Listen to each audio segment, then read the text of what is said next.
Welcome to Aryavani YouTube channel. Om नमस्ते। जैसा कि आप सभी को भी पता है कि कर्म करना कितना आवश्यक है, लेकिन कर्म से विराम लेना भी बहुत आवश्यक है। मात्र निद्रा के समय ही ना ही हमारे पैर काम करते और ना ही हमारे हाथ काम करते, बस हमारा मस्तिष्क ही काम करता है। लेकिन जब हम गहरी निद्रा में होते हैं तब हमारा मस्तिष्क भी काम करना बंद कर देता है। तो चलिए आज जानते हैं कि कर्म करना आवश्यक है तो कर्म से विराम लेना भी आवश्यक है। आज का हमारा टॉपिक यही है कि कर्म से विराम लेना भी आवश्यक है। प्रभु की कृपा से यह संसार गतिशील है। संसार की रचना कुछ इस प्रकार है कि हर प्राणी के लिए कर्म करते रहना आवश्यक है। भूख प्यास आदि सुख दुख का आवेग इतना कष्टदायक होता है कि हर व्यक्ति को मजबूरन कर्म करने ही पड़ते हैं। स्पष्ट है कि कर्म करके ही जीवन में सुख तथा सुख के साधनों की प्राप्ति होती है और कर्म करके ही सुख तथा दुख के साधनों को हटाया जा सकता है। इसीलिए ये तो तय है कि कर्म करने से बचा नहीं जा सकता। कर्म से ही दुख की निवृत्ति और सुख की प्राप्ति होती है। इसमें भी हम स्वयं के और अन्यों के अनुभवों को देखकर शारीरिक व मानसिक कर्म करते हैं। समझना होगा कि कर्म करना आवश्यक है तो कर्म से विराम लेना भी आवश्यक है। यदि हम उचित समय पर पर्याप्त निद्रा का सेवन नहीं करते तो प्रभु बलात् निद्रा दिला देते हैं। यदि अगर हम उसका भी विरोध करते हैं तो रोग के कारण यानी किसी भी बीमारी के कारण हमें विराम लेना ही पड़ता है। इसीलिए शोध पत्र बताते हैं कि नींद की कमी आपके सोचने, समझने, याद रखने और सूचनाओं को संसाधित करने की क्षमता को प्रभावित कर सकती है।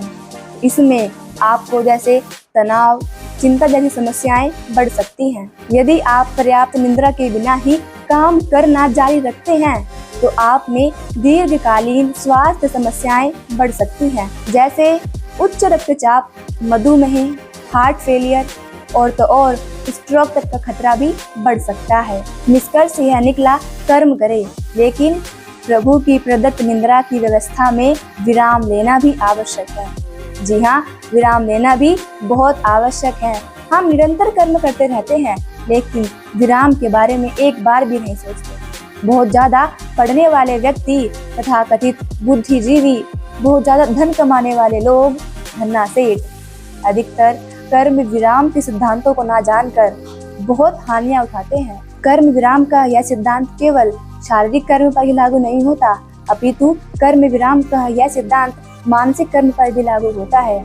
हम जागते समय मन को विराम देने की कला ना जानने से निरंतर मानसिक रूप से कार्य करते रहते हैं और विचारों के प्रभाव में अनियंत्रित बहते रहते हैं।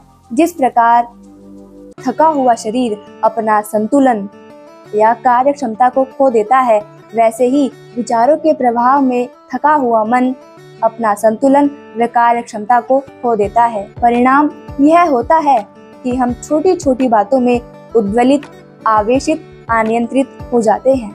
मैं मानती हूँ जिस प्रकार शारीरिक कर्म करने आवश्यक है उसी प्रकार मानसिक कर्म करने भी आवश्यक है। प्रभु की कृपा से इसके लिए एक उपाय है, योगाश्चित वृत्ति निरोधः। योग द्वारा चित्त की वृत्तियों को रोक देना। योग, समाधि, ध्यान द्वारा विचारों को नियंत्रित करना हमारे सुखद जीवन के लिए कितना आवश्यक होता है।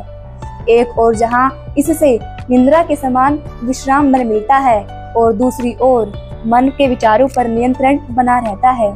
मानसिक रूप से थकान नहीं होती और मन उद्वेलित, आवेशित, अनियंत्रित नहीं होता।